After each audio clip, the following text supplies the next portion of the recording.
Nicole, you have been at the forefront, and that's how we met, because everywhere we go, we'd see each other, hey, you know. And I thought, I have an attorney, but man, I got another attorney. This is so great. And you've picked up so many cases, LA Unified. Can you share with the pastors what are the most critical things they're facing that will affect their congregations, and what they can do to help the communities that are facing some of the most tyrannical orders? Because we're here in California. I mean, this is ground zero, so take it. It is. Thank you for the question. So thank you everyone for showing up. This is the first step, and it's most important. If you are in California, I don't like to mince words. I'm the pit bull for Jesus, according to Rob. So I just want to be clear. I don't want to waste anybody's time, including Bob's. If you are in California, your families and your children are under attack. Legitimately, Gavin Newsom, Tony Thurmond, Rob Bonta, the entire California legislature, with the exception of a very small minority, has legitimately declared war on children and on families in the state of California. This is not hyperbolic. This is a fact. We have horrifying bills coming through the legislature that have passed through the legislature despite our best efforts. They include bills to legally emancipate 12-year-olds. If AB 665, courtesy of Scott Wiener and Wendy Carrillo, neither of whom have children, pass, 12-year-olds will be emancipated. They will be able to leave your home without notice and check into a residential government facility where they will be, coerced and misguided by adults or supervisors. Professional people are called in these shelters, and you will be subject to certainly a criminal or CPS investigation, having done nothing. If AB 957 passes, which is Lori Wilson's bill and Scott Wiener's bill, you will be forced to affirm your child's self-selected gender identity or expression, or face losing custody. If SB 599 is signed into law, you will also lose visitation rights. And then at the same time, we have bills that are going after schools. We have AB 1078, courtesy again of Tony Thurmond, and that's Assemblymember Corey Jackson in Riverside, which is going to dictate which curricula and materials your students, your children read. AB 5, it's going to force teachers to learn about how to profile potential LGBT children and their families to deem if they're safe or not. We have very horrifying bills. So I just want to be clear. California has made its position clear. So as you, and this is not hyperbolic because it's what the law says. If you go to our website, Facts, Law, Truth, Justice, and go to the resources tab, I have literally linked everything for you and spelled it out for you in position letters. Their California Family Council, Our Duty, Freedom Angels, all of us, PERC, have done a great job explaining it to you. And also, we already have the cases coming in. We have parents losing their children already because their children are gender confused and they won't affirm them. They want to get them the actual treatment they deserve and they need. And judges are already finding in favor of the other parent and taking these children away. So it's not hyperbolic because it's written, it's the black letter law, and it's already happening before these bills have become law. So you need to go learn about these laws, educate your congregation, and then get active at the local level. You have the most impact in your own backyards. It starts at home, having conversations with your children, letting them know what's going on. Then you've got to get involved in your schools and at your school boards, at your board of supervisors. Then that rolls into elections. Not only, I wouldn't actually do a recall, but I would focus on finding people who will advocate for you, getting them installed into office, and that will trickle up to the Capitol. But this is happening. It's not fun, but I think it's more empowering for you guys to know that, so you can arm yourselves, educate yourselves and arm yourselves and link up to fight this satanic, demonic, tyrannical agenda that is coming after the most vulnerable in our communities, not just children, but minorities and immigrants that don't have the resources or opportunities to defend themselves. Nicole, sorry.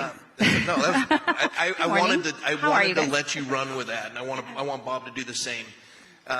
Last part of this, give us some hope. Tell us some victories you've had. But we're winning. A victory, maybe, because I don't want to take No. much time. This is, we were just talking about this behind, in the green room, I am a mom of 3, and I was literally shutting down my law firm so that I could spend time with my young children when COVID happened, and I started to see everything that was happening. And I was like I was terrified of COVID. I yelled at people to stay home 2 weeks to slow the spread. I made people take their clothes off before coming in my house. If I even let you in my house, I was basically just my mom, so that they could not wear COVID into my home. But very quickly I realized what was happening. And so I opened up my firm and I started yelling about the law. And when I say that, I literally was on the internet reading the law. Like, I would open up the penal code, or I would print it from my printer and I would read it. And I realized very quickly people had no idea what the Constitution said, what the penal code said, what the education. I was like mind blown, and I would not stop. I just kept going. They would take me down. They would, shadow ban me. They would I would post rulings from our cases, which are public records, and they would take it down. And so then I knew that I was right. I had to keep going. And we are 100% winning. We have won all of our cases. But what happens is, thank you. Yeah, I mean, but it's not because, it's not because I'm the brightest attorney or the best attorney or the most experienced attorney. I mean, Bob is a mentor and a colleague, and his firm is incredible, and they've done so much good work. But it's because the law is on our side. I would not have done what I had done with my firm, with my clients. I had great clients, a private practice, with my family members, friends. If I did not know, I said this last year, I say it every time, if I didn't know with every fiber and ounce of my being that I was right, and that what was happening was criminal, and it's murder. At this point, it's murder, because they know. They have the data. They've always had the data. They know these children are not confused. They know these children are suffering from PTSD. They're depressed, they're anxious because of what the government did to them over the last 3 years, basically telling them they're going to kill grandmas for smiling at them without their mask on. So these children are under an extreme amount of stress, and now we have professional people infiltrating the schools to counsel them behind your back, ask them inappropriate questions, and then all of a sudden you have a gender-confused child. And again, if these laws pass, now we have laws that are going to prohibit you from being the good parents that you are. So we are winning I can list all the lawsuits that we're winning, but just very quickly what happens is we'll win, and then the judge will literally be like, well, I'm going to wait to submit my final ruling until after Gavin Newsom ends the state of emergency. So we forced the state of emergency. Instead of ordering Gavin or Orange County to end the emergencies, the judge waited, and then, oh my gosh, Gavin Newsom ended the emergency. So same thing with the vaccine mandates. We won. Instead of doing a final ruling, the LA Unified School District decided to postpone and postpone and postpone and postpone until, lo and behold, the vaccination rates were so high, they didn't need to enforce the mandate anyways. It's all smoke and mirrors. It's collusion between all 3 branches of the government, executive, legislative, and judiciary. But you have to just keep pushing back and just say no. If I say nothing else on this panel, do not comply. Yeah, amen. That's amen. it. That's a good one to end on. Do not comply. Bob, we've been doing this a long time together. And we've had some victories, more victories than losses. But even the losses are victories, because anything given to God first will never be lost. And we're not in charge of the outcome, but by the obedience. I want to say thank you to both of you, but starting with you, Bob, because seriously, it would have been over a long time ago. And I looked everywhere for someone to show up, and you did.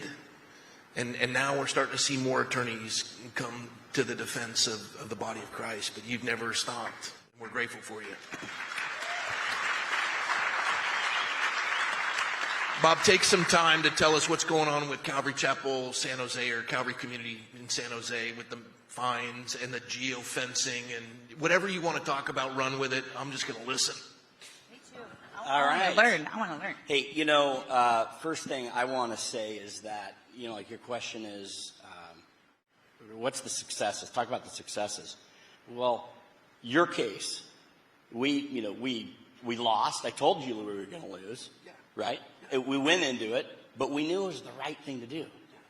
And, I'd much rather represent those who are willing to do the right thing than those who are saying, well, let's calculate the risks and determine whether or not we'll win. It's because what happened with COVID, and let's go back to what happened with you, it was on news, you testified, you're able to preach the gospel, this thing was broadcast. Same thing with Mike McClure when he was being held in contempt of court twice. Man, the way he was able to give the gospel in court, in a courtroom, was just absolutely stunning. And, we've had wins, we've had losses, we've gone up and down courts of appeal. And for you to be able to do what you've done, to be able to stand up, for the pastors who stood, you've changed the nation. And I want to say that, when we go back and look back with Pastor Jack, and we're doing these conference calls, Pastor Jack Hibbs, and one day Jack says in April 2020, what do you think if we were to reopen? And some of you were probably on that call. You might remember this. And I said, I think it's a great idea. And it was a pastor's panel, a pastor's conference that we were doing via Zoom because we couldn't get together, right? And what was amazing is that we wrote up the Declaration of Essentiality, and you guys stepped up. And I have been trying for 27 years as a lawyer to get pastors to engage, to step into the fray. And Rob and I were doing this before COVID, and we were speaking on subjects. We were going to do the Rob and Bob show at one point. And then during COVID, we got together in Florida with some of the folks who are here, Pastor Jurgen and others. We were in Florida to talk about this TPUSA faith that was just an idea, but it grew out of COVID. I think the victory here is that we have pastors, you guys, not a minority of pastors, but a remnant of pastors who are standing up saying, we're going to fight back. We're going to point out the deception. I think that's the greatest victory in all that has happened. And what was most exciting is that some 2,000 to 3,000 churches reopened on the day of Pentecost 2020, understanding you might go to jail.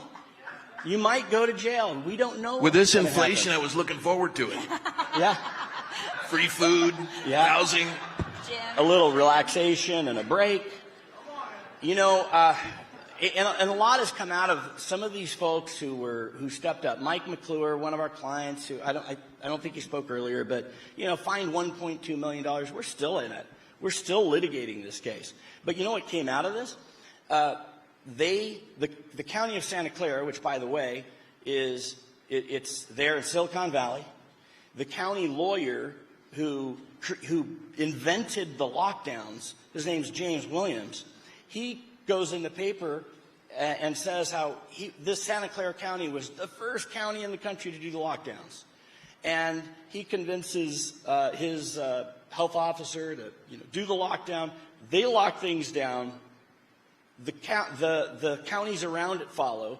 Gavin Newsom follows. And a few days later, the country follows. Biggest mistake of President Trump's presidency, I think. But what they did is it all came out of this guy named James Williams, who, by the way, is he's a fellow with the Paul and Daisy Soros, recognize the Soros name, Foundation. They paid a part of his law school to go to law school. And here he is in Silicon Valley, and who made the most money through all of this? It was big tech, some $3 trillion, I think Bobby Kennedy wrote in his book. And when it all really comes back to it, it's all this deception. And I'm so excited to see pastors waking up. Because I'm sorry, you guys were asleep for 20 years. And now is the time, because in every aspect of our life, there's deception. And it's exactly what is said in Matthew 24, that, deception's coming over and over in Scripture. Doctrines of demons. Everything Nicole was just talking about. I mean, doctrines of demons coming out of Sacramento and laws being forced upon us. And pastors, I'm going to talk to you as a congregant. We need you to speak up. We are desperate for you. We're desperate for you to give accurate doctrine, to teach about, sounds crazy, but teach about UFOs. Some of you might think that's crazy, but guess what? 16 years ago, when I first started talking about transgender issues and the redefinition of sex, everyone thought I was crazy. So it's not crazy. These are doctrines of demons. This is demonic, whether it's the UFO, whether it's the transgender issue, no matter what it is. I'm begging you guys to step up. And guess what? You step up and do the right thing, and you might get sued. Yeah. Yep. But it's okay. We'll be there. There's plenty of other people. Rob will hold your hand. He'll visit you in jail. Yeah. Make sure you're wearing clean underwear. Yeah. All right. We got a little bit of time left, and what I want to do here is, well, first of all, one of my favorite experiences with Bob is the county brought forward their witnesses, and both of them perjured themselves because they had pictures of them sitting in the car together, not social distancing and no mask, and they had pictures a congregant took from the parking lot. He eviscerated the county. It was powerful. Loved it. The case should have been over, but nah. All right. We've got 32 seconds. How do they support you? Both of you say it. I'll give you 8 seconds each. How do they support you and back you, and how can they reach you? Nicole, you first. You can support our work by not making us work anymore, which is by not complying. That's what I want you guys to do. Tell me, how do they reach you? I'm not going over. If you need information to help you not comply, then go to factslawtruthjustice.com. Your turn, Bob. We have a huge geofencing lawsuit out of Santa Clara County. Government's surveilling churches. I told all of you, tell your parishioners, don't bring your phones to church. You can go to our website, faith-freedom.com. Faith-freedom.com. There it is. Let's thank them. They did great. Love you guys. God bless you.